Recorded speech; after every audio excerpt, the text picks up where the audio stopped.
Hello students, once again we are back with the next module of clause analysis. Now what have we learned so far? We have seen the meaning of a clause, we have seen that a clause question comes with a complex sentence, we have seen the meaning of a complex sentence, that it is made up of the main clause and the subordinate clause, and we have also seen the type of questions that are going to be asked. And in this particular module we are going to study the type, that is the first type, identify and analyze the clauses.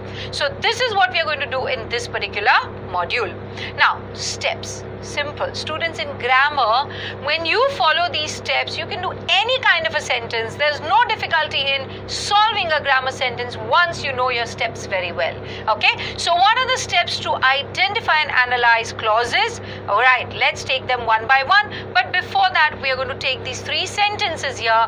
We shall understand the steps and solve these three sentences with the help of steps. Okay, let's go on. The first thing, identify the subordinator and the finite verbs. Subordinator, students, how do we do that? Simple. You know, we are going to give you a list and you're going to give you also a code to remember that list. Very simple, students. List of subordinators. The commonly used subordinators can be grouped as, and remember here you only have to recognize the subordinator. So let's see. W standing for all the WH words, what, which, when, wherever, whenever, wherever. So we have many WH words. Then we have H standing for how and had. We have A, and that stands for as if, after.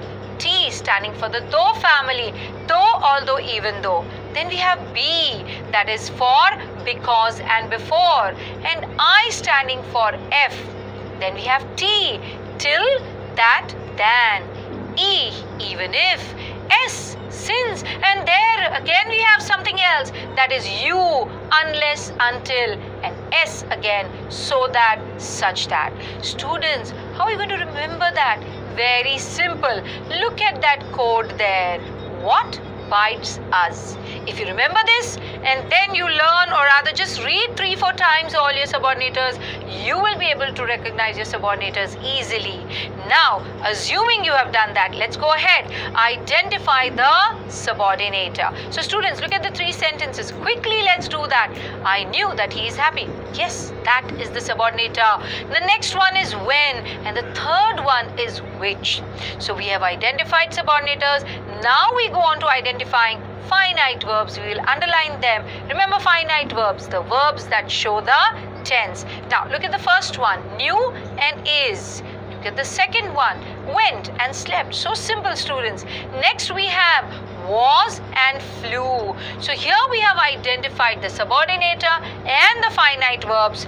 Now we go to the next step, which is so important, students, that is to separate the main clause and the subordinate clause.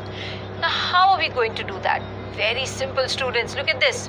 Subordinate clause starts with the subordinator. That is why you're supposed to identify the subordinator. And it ends before the second finite verb. Students, very important, before the second finite verbs. Remember we said identify the finite verbs, and in all these sentences we have identified two finite verbs. Why? There are two clauses. One is the main clause, the other one is the subordinate clause. We have also seen in the previous module that every clause has its own finite verb. So when you are identifying the subordinate clause, you start from the subordinator, you go on reading, you come across one finite verb, okay, take it, it's a part of the subordinate clause. But if you go ahead and you see one more finite verb, stop. Just close the subordinate clause before that. That is what the line means. Let's see it with these sentences. So the first one, okay, the subordinate clause is going to be that he is happy. How come? Because we start with the subordinator that and we go on till the end because there's only one finite verb, okay, and we end after the last word, that is happy. One finite verb is there, so that becomes your subordinate clause. So which is the main clause? The rest of it, students. And if you see in the main clause, I knew, of course there is a finite verb there too. Look at the second one, starting with when. Now here, students, if you just go on till the end, you will find the whole thing is a subordinate clause. That is why specifically stop before the second finite verb. So we started with when and we stopped immediately after home, not immediately before slept, because there's another word I. You can't put I in the subordinate clause, otherwise the main clause sounds very funny there. So you will take the I in the main clause because you need a subject there as well. Okay, so very clear. When I went home becomes your subordinate clause and I slept becomes the main clause. Next.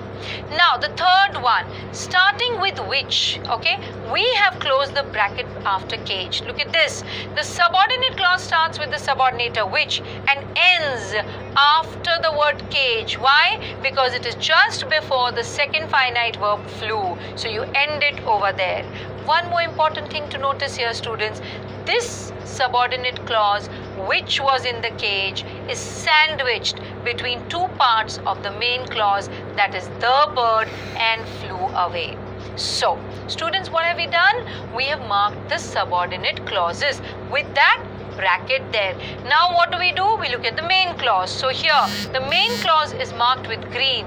I knew, I slept, and the third one, as I said, the main clause is in two parts, the bird and flew away. So together the bird flew away becomes the main clause. Students, we have identified main clause and subordinate clause. But now the next step, very important, is to identify the type of subordinate clause. So to identify the three different types of subordinate clauses, that is whether it is noun, adjective or adverb, and which type of adverb clause, what do?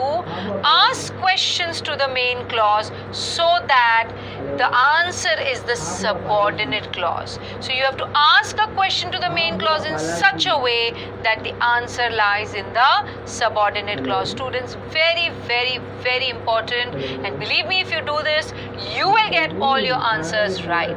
Now, what are the questions? The questions are as follows. What? Noun clause. That means if you ask the question what to your main clause and you get the answer as the subordinate clause, then it is definitely a noun clause. Then we have we have which, adjective clause. Okay, so if you ask the question which, your answer will be an adjective clause. If you ask the question when, where, how, of course not all three together. If you ask the question when, you get adverb clause of time. If you ask the question where and your answer is the subordinate clause, it is adverb clause of place. Similarly with how, you get adverb clause of manner.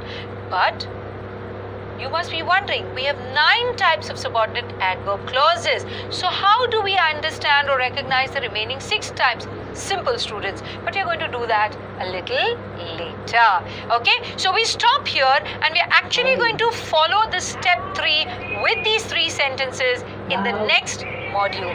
Thank you.